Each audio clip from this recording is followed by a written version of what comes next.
Ya, melihat update dari Bursa Asia usai libur panjang, tampaknya indeks harga saham gabungan juga akan diprediksi melemah. Kita akan konfirmasi pemirsa dan berbincang pada pagi hari ini melalui line video conference ya, bersama dengan Bapak Muhammad Nafan Aji Gusta Utama, Senior Investment Information Mirai Aset Sekuritas Indonesia.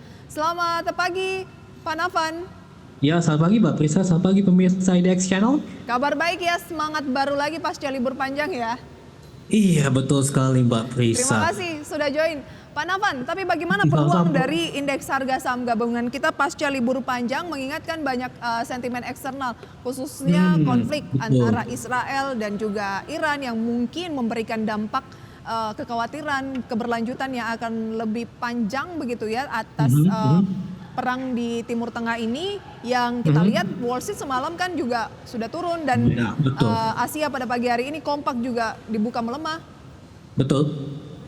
Oke, di sini kalau hemat saya ya, memang sebenarnya ini peningkatan guncangan geopolitik ya, itu kan menyebabkan terjadinya volatilitas ya. Kalau misalkan kita melihat dari VIX and Move Index saja, itu pun juga mengalami bullish ya, bahkan all time high kalau di tahun ini begitu, karena merespon dari adanya faktor geopolitik yang terjadi, di mana sebelumnya itu kan terjadi ini ya, proxy war ya antara US versus Iran ya. Tapi kan saat ini kan sudah mulai terjadi konflik geopolitik ya di kawasan Timur Tengah terkait dengan Israel versus Iran. Memang hal tersebut tentunya mempengaruhi dari adanya gejolak kenaikan harga minyak dunia misalnya begitu ya, sehingga tentunya ini juga akan akan memberikan resiko ya terhadap sticky inflation ya yang terjadi di kawasan global.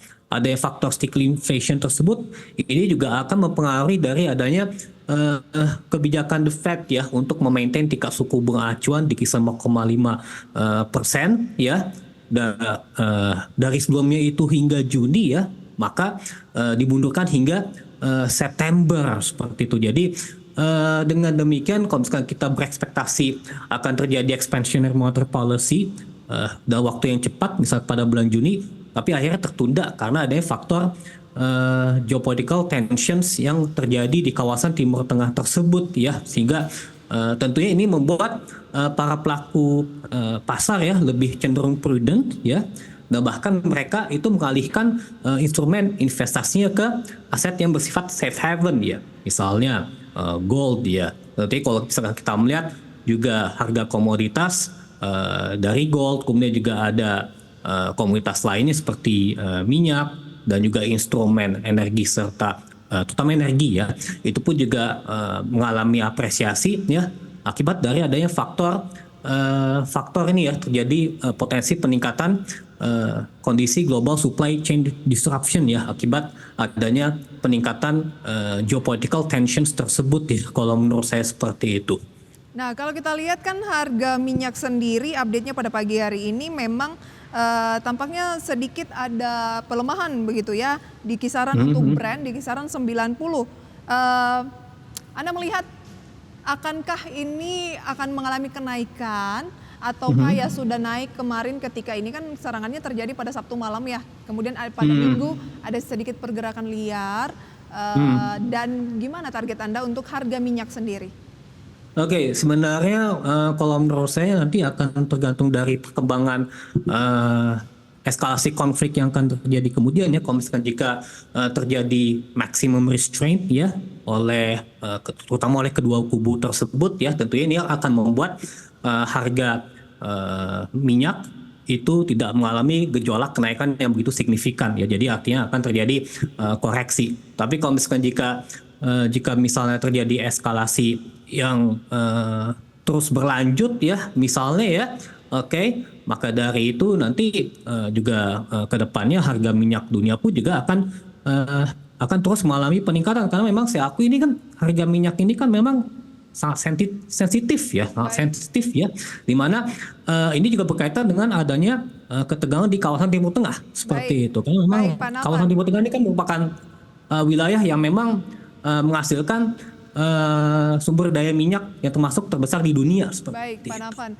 Dan pada pagi hari ini setelah saya cross check baru saja pukul 8:41 menit waktu Indonesia Barat ini naik ya sekitar 0,31% untuk Brent $90,67 Amerika Serikat per barrel. Adakah kemungkinan ini juga akan mendrive saham-saham berbasis energi ataupun yang sensitif terhadap minyak mentah untuk pagi hari ini menguat? Dan peluangnya IHSG akankah lebih ke arah penguatan karena terdrive dari energi ini atau justru Anda melihat masih akan melemah mengikuti bursa Asia? Oke, nah ini kalau saya melihat terkait dengan emiten-emiten berbasis minyak ya, kebetulan kan sebenarnya kan harga saham tersebut sudah terpricing dari adanya tren kenaikan harga minyak dunia yang terjadi ya. Misalnya ada Medco, kemudian juga ada Elsa yang mengalami bullish, ya bisa saja akan melanjutkan fase bullishnya, kecuali kalau misalkan Akra kan kemarin kan pada waktu 5 April yang lalu kan terjadi koreksi ya, terjadi penurunan harga. Tapi ketika kita manfaatkan momentum terjadi eskalasi konflik tersebut ya, di mana terjadi kenaikan harga minyak, tentunya ini kita bisa manfaat peluang dari buy weakness. Menariknya kalau misalkan kita melihat dari benchmark dari IDX Energy maupun juga IDX Basic, itu potentially akan improving ya, Jadi ketika terjadi improving, pasti yang mendrive-kan improvement tersebut adalah terkait dengan komunitas energi maupun juga basic yang memang market cap-nya besar, seperti yang saya sebutkan tadi, misalnya seperti itu. Terus kembali kepada IHSG ini kan IHSG ini sebenarnya kalau secara teknikal menarik ya. Memang sejak 5 April yang lalu kan terjadi ini ya penguatan ya, terjadi rebound, technical rebound. Tapi masih belum terjadi breakout ya dari harmonic resistance line, ya kan? Kalau misalnya jika terjadi breakout ya, pasti nanti sentimen kuatnya itu adalah datang dari basic maupun juga energi ya. Apalagi Indonesia ini kan Pak Navan? ya, Di level misalnya berapa gitu ya. konfirmasi breakout-nya? Nah, dia tuh harus break above 7299 ya. Dia tuh harus bisa break above 7299 terlebih dahulu begitu. Baik, kan. kalau Jadi misalnya pagi ini kalau misalnya pagi ini bisa break 7299?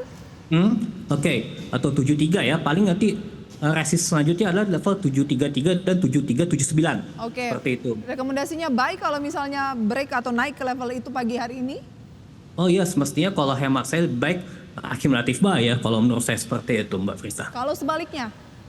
Nah, ini kan masih belum konfirmasi breakout ya. Jadi kalau misalnya jika masih tertahan di harmonic resistance line, kemudian terjadi koreksi wajar, maka dari itu nanti support yang akan diuji adalah level 7258 hingga 7212. Begitu. Dan ini kedua support ini bisa dicermati. Syukur-syukur kalau misalkan tensi eskalasi geopolitik tersebut mereda, jadi bisa memanfaatkan untuk buy weakness seperti itu. Oke.